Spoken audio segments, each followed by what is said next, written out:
ជំរាបសួរអ្នកនរគ្នានឹងជួបជាមួយខ្ញុំសាជាថ្មីម្ដងទៀតហើយមកកាន់វីដេអូថ្មីក្នុងវីដេអូនេះដែរខ្ញុំបានមករៀនពីរបៀប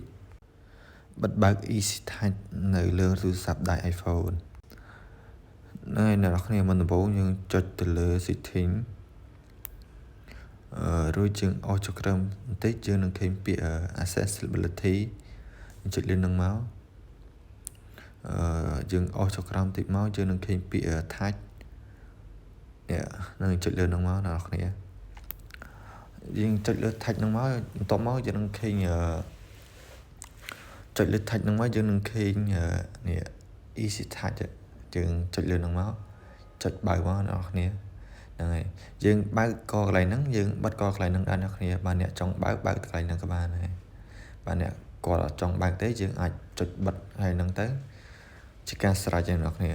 ហ្នឹងហើយវីដេអូខ្ញុំមានតែប៉ុណ្្នឹងអ្នកគ្នាជួបគ្នាក្នុងវីដេអូក្រោយអ្នកនរគ្នាបាយបាយ